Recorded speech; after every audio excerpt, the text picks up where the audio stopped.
Hola, bienvenidos a Entrevista 21. Mi nombre es Mayra Calderón y vamos a pasar a analizar las prioridades de este gobierno de Dina Boluarte.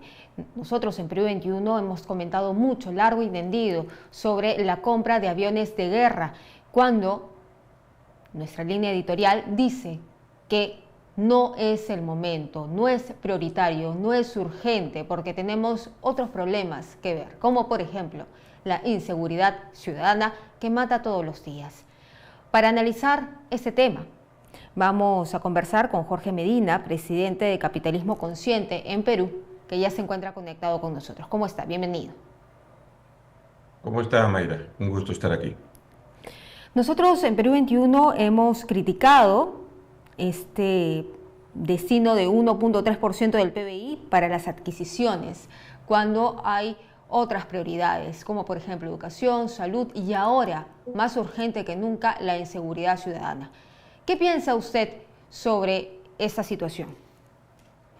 Yo creo que tenemos un gobierno débil, sin rumbo, con una altísima desaprobación, que no da pie en bola, y que tenemos un Congreso con una mirada mercantilista, cortoplacista y que favorece economías ilegales. Y creo que el Perú tiene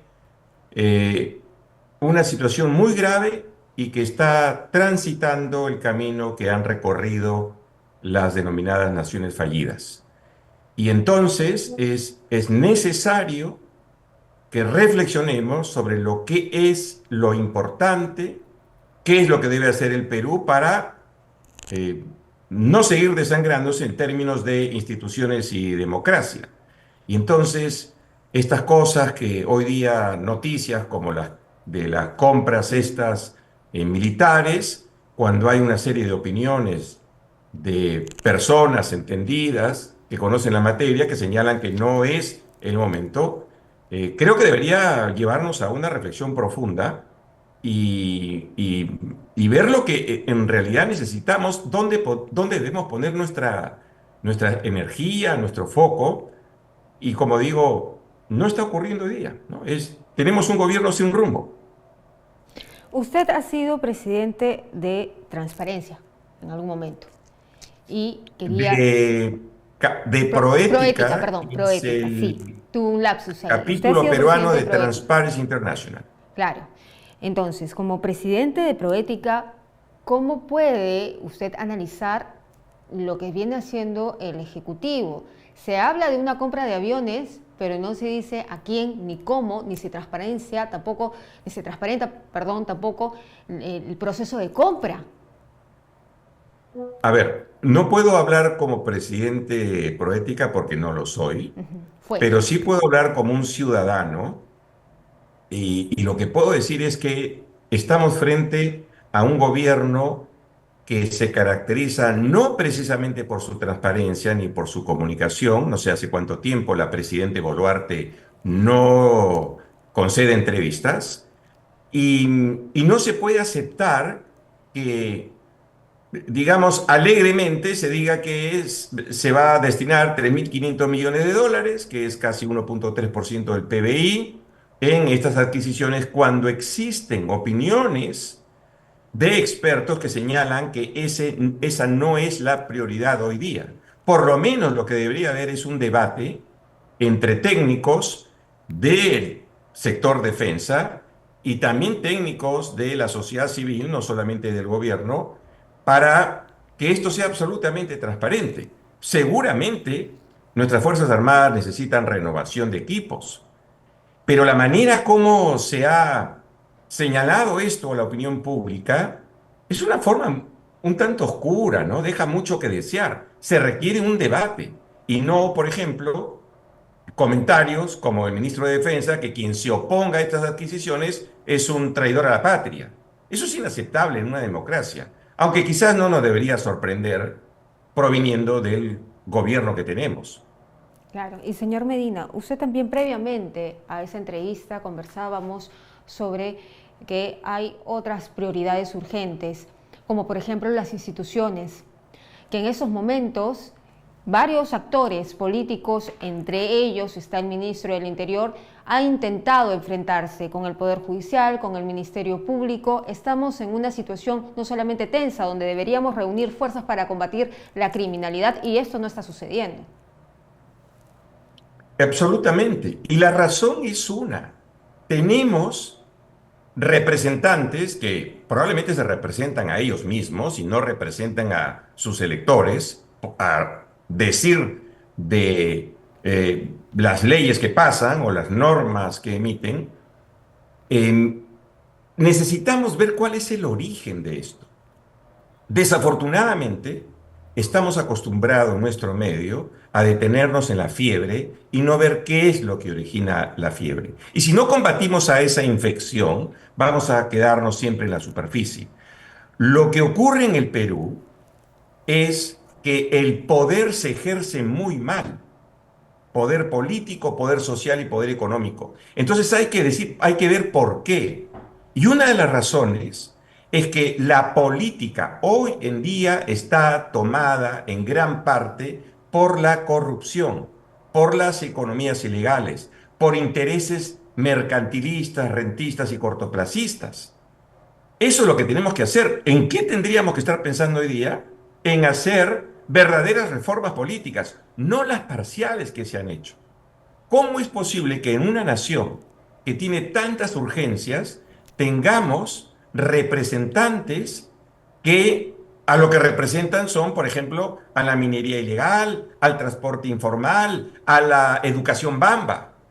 Eso es lo que tenemos hoy día en el Perú.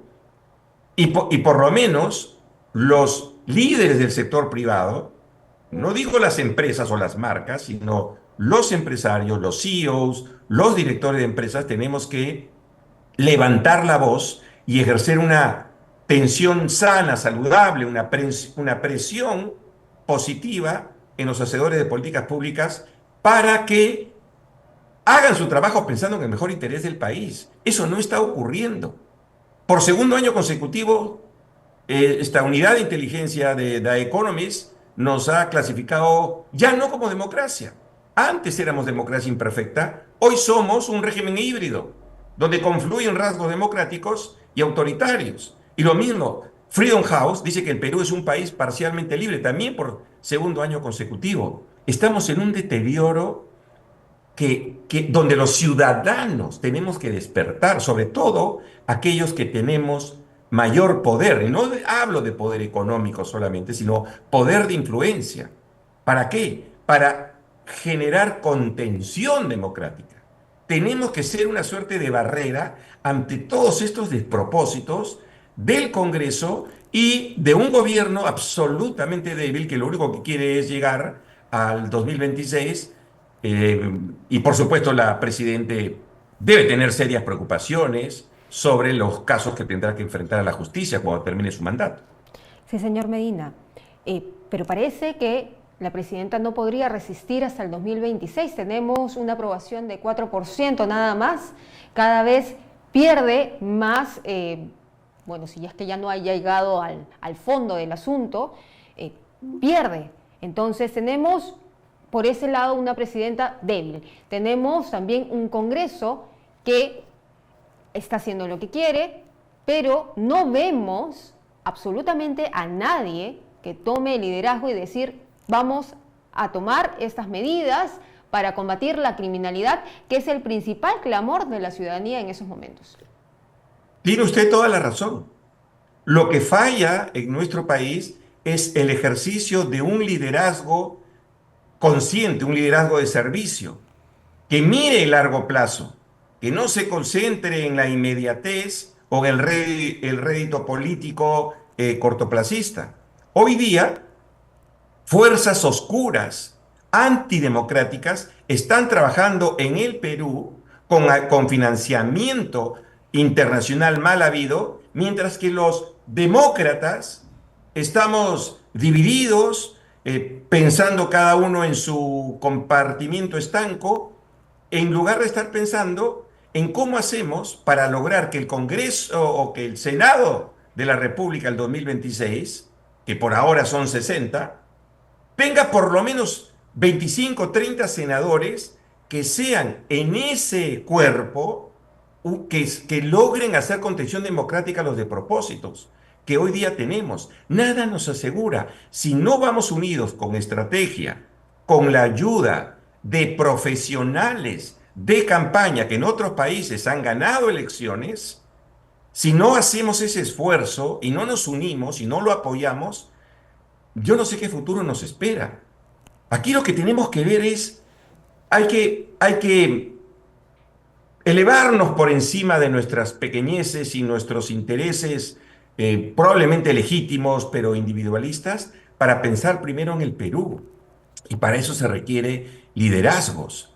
Desafortunadamente, los antidemócratas nos están ganando partido porque ellos sí saben unirse y trabajar en conjunto, más allá de que se peleen a veces. En cambio, por nuestro lado, no. Y eso es algo que tenemos que donde tenemos que manifestarnos. Fíjese, le voy a dar un ejemplo. La política, así como en la economía, le voy a hablar en términos económicos o de mercado, tiene oferta y demanda. La demanda somos los ciudadanos. La oferta son los políticos y los partidos o pseudo partidos. Entonces, cuando deciden que ellos ponen el menú y nos dicen solamente podrás votar por estos que yo decido, en otras palabras, cuando se tiran abajo las PASO, las primarias abiertas, simultáneas, obligatorias, no dijimos nada. Bueno, Capitalismo Consciente Perú sí lo dijo, pero la mayoría de las organizaciones no. ¿Por qué? Porque tenemos esa tara de que en política no nos metemos. Pero mientras sigamos así, en un estado de confort, de que las cosas pasan, lo que va a ocurrir es que por omisión, quizás no por acción, pero sí por omisión, vamos a ser cómplices de ese deterioro institucional y democrático que vive hoy día el Perú. Y le quiero decir algo, Mayra, que puede ser controvertido. En el Perú, ¿existe democracia? ¿Existe democracia real? La gente sostiene generalmente, sobre todo los que tenemos cierto nivel de poder, que sí. Pero pongámonos a pensar, ¿qué es democracia? Democracia existe en un país cuando su Estado es capaz de brindarle las condiciones mínimas necesarias a su población para que ésta, en base a su esfuerzo y trabajo, prospere. Eso no existe en el Perú. En el Perú no hay democracia. A lo mucho habrá una democracia electoral y encima imperfecta, porque mire lo que produce esos encargos de elección popular a tanta gente que lo único que persigue son sus propios intereses. Entonces, ¿cómo podemos hablar de democracia real cuando 8 millones de personas no tienen acceso a saneamiento? Cuando millones de niños tienen desnutrición y anemia, cuando no tenemos la posibilidad de progresar y que influye mucho el lugar donde naciste, o cómo te apellidas, o en fin, una serie de condiciones que ya hipotecaron tu futuro. Entonces, ¿de qué democracia estamos hablando en el Perú? ¿De qué instituciones? Acaban de darle el Premio Nobel de Economía a 3 grandes economistas que hablan precisamente de este tema. Las naciones prosperan cuando sus instituciones políticas y económicas son inclusivas, incluyentes. Es decir, funcionan las instituciones independientemente de quiénes sean las autoridades o las personas o de cómo te apellides o de cuánto tengas en tu cuenta bancaria. Pero en el Perú tenemos instituciones políticas y económicas excluyentes, Sí. extractivas, dice, es el término económico, pero la mejor traducción es excluyentes, porque funcionan solamente para muy poca gente, para que tenemos la posibilidad de defendernos porque tenemos cierto nivel de poder, pero no funcionan para el ciudadano de a pie. El sistema de justicia no funciona en nuestro país. El sistema de administración o regionalización es un desastre. Tiene más de 20 años y no hacemos nada por resolverlo. No funciona la Policía Nacional del Perú. Hoy día la extorsión ya está en los colegios.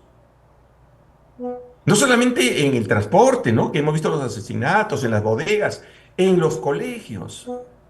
O sea, ¿hasta cuándo vamos a soportar todo esto? Necesitamos que los ciudadanos nos involucremos, pero sobre todo los que tenemos más poder. Y no digo que lo hagamos directamente.